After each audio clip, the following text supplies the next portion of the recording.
Hello प्यारे दोस्तों, क्या हाल चाल। आशा करता हूँ आप सब लोग अच्छे होंगे और मस्त होंगे। आज मैं आपको ऐसा आसान तरीका बताऊंगा जिससे यह सवाल देखकर आपका डर खत्म हो जाएगा। आज हम 2.2 को बहुपद जो हमारा चैप्टर है, इसमें हम ये 6 क्वेश्चन है। 6 क्वेश्चन को आज ही इस वीडियो के माध्यम से आपको बताएंगे। तो पहले हम इसका फार्मूला समझ लेते हैं। ये हमारा होता है, अगर यदि द्विघात बहुपद होगा, द्विघात बहुपद होगा तो हमारा, इससे अगर हम करेंगे तो हमारा फार्मूला होता है a x square minus plus b x plus c. तो अगर हम पूछेंगे सी कौन है तो आप तुरंत बता देंगे कि 8 है। अगर बी पूछ लेंगे तो आप कहेंगे 2 है, और ए पूछ लेंगे तो आप कहेंगे एक्स है। अगर इसी प्रकार हम एक्स स्क्वायर माइनस 7 कर देंगे तो आपसे पूछेंगे सी कौन है तो आप नहीं बता पाओगे। इसीलिए हमने यहाँ पर एक्स स्क्वायर मान लेते हैं और इसे यहाँ पर 0x मान लेते हैं और 7। तब आपसे पूछा जाएगा सी कौन सा है तो आप तुरंत बता देंगे यहाँ हमारा 7 है। इसी प्रकार ये होता है बहुपद। और शून्यांकों को जब ज्ञात किया जाता है तो हमारा फार्मूला होता है a x square minus 2x minus 8, जैसे यहाँ पर लिखा गया है। तो इसका हमारा फार्मूला हो जाएगा a x square minus minus b x plus c. और हम इसे शून्य को ज्ञात करेंगे तो हमारा हो जाएगा अल्फा और बीटा। चलते हैं क्लास की तरफ, और ये सारे सवाल आपको इस वीडियो के माध्यम से मिल जाएंगे। 2.2 का ये सवाल जो है सारा, ये आपको मिल जाएंगे। चलते हैं क्लास की तरफ। मेरा पहला क्वेश्चन था, ये है मेरा पहला क्वेश्चन 2.2 का। चलते हैं, इसे हल किया जाता है। तो हमारा पहला क्वेश्चन था x square minus 2x minus 8। हम इसे बहुपद बहुपद बहुपद को शून्य शून्य के बराबर शून्य के बराबर रखने पर तब हमें मिलेगा x square minus 2x minus 8 equal to 0। हम इसे शून्य पर के बराबर रखने पर हमें ये मिलेगा। तब हम इसे x square minus 4x minus 2x minus 8 equal to 0 लिख सकते हैं। अब हम इसे x को बाहर कर लेते हैं, x माइनस 4 को एक ब्रैकेट में कर लेते हैं और x प्लस 2 एक ब्रैकेट में कर लेते हैं इक्वल टू 0। इतना करने के बाद अगर हम यदि x x minus 4 equal to 0 करेंगे तो हमारा x इक्वल टू कितना मिलेगा, 4 मिलेगा।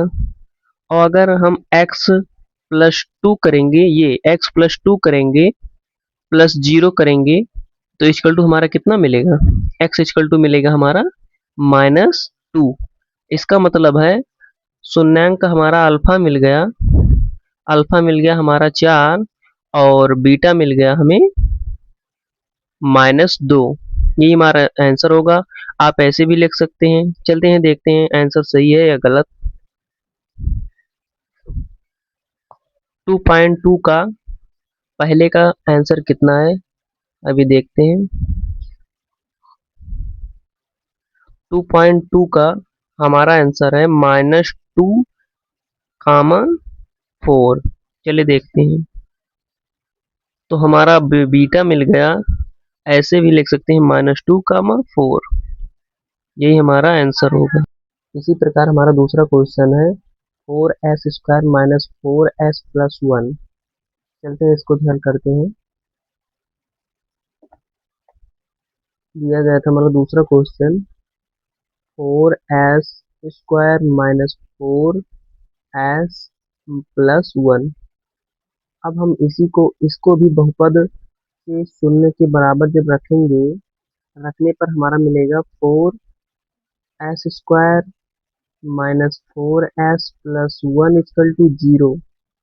हम इसे शून्य के बराबर रखते हैं, इसीलिए हम जब अब 4s square minus 4s plus 1 equal to 0 करेंगे तो हमारा मिल जाएगा 4 s square minus 2s minus 2s plus 1 equal to 0 ना मिलेगा। फिर हमें इसे 2, ये 4 है ना, तो हम इसे दो भागों में कर लेते हैं। 2s, एक ब्रैकेट में 2s माइनस 1 एक ब्रैकेट में, और 2s माइनस 1 एक ब्रैकेट में इक्वल टू 0। अब इतना मिलने के बाद हम इसे 2s माइनस 1 एक ब्रैकेट में कर लेते हैं, 2s माइनस 1 एक ब्रैकेट में कर लेते हैं इक्वल टू 0 की। अब हम यदि 2s माइनस 1 जब करेंगे तो हमारा मिलेगा 2s माइनस 1 इक्वल टू 0, तो हमें मिलेगा s का मान हमें कितना मिलेगा, इक्वल टू 1/2। अगर हम 2s माइनस 1 इक्वल टू 0 करेंगे तो हमारा मिलेगा s इक्वल टू 1/2। इसका मतलब है अल्फा हमारा मिल रहा है 1/2, और बीटा मिल रहा है, वो भी मिल रहा है 1/2। इसका मतलब हमारा आंसर होगा 1/2 कामा 1/2। ये हमारा आंसर होगा। चलते हैं नेक्स्ट क्वेश्चन पे। हमारा तीसरा क्वेश्चन था 6x square minus 3 minus 7x, इसका भी शून्यांक का गुणांक ज्ञात करना है। चलते हैं इसको भी हल करते हैं। तो दिया गया था 6x स्क्वायर माइनस 3 माइनस 7। अब हम मानक रूप में इसे लिख सकते हैं 6x square minus 7x minus 3।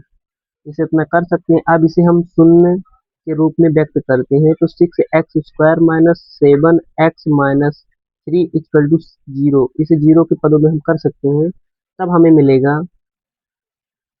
अब हम 3x कॉमन ले लेते हैं, और 2x माइनस 3 एक ब्रैकेट में कर लेते हैं प्लस 1, और 2x माइनस 3 एक ब्रैकेट में कर लेते हैं इक्वल टू 0 की। अब हम इतना करने पर हमें अब क्या मिला, 2x माइनस 3 एक ब्रैकेट में कर लेते हैं, और 3x प्लस 1 एक ब्रैकेट में कर लेते हैं इक्वल टू 0 के। इतना हुआ। इतना करने के बाद अब जब 2x माइनस 3 को, अगर यहाँ पर 2x माइनस 3 को करेंगे इक्वल टू 0 करेंगे तो हमारा कितना मिलेगा, x इक्वल टू 3/2 मिलेगा। अगर हम 3x प्लस 1 करेंगे इक्वल टू 0 तो हमारा x का मान कितना निकलेगा, तो हमारा निकलेगा x का मान -1/3।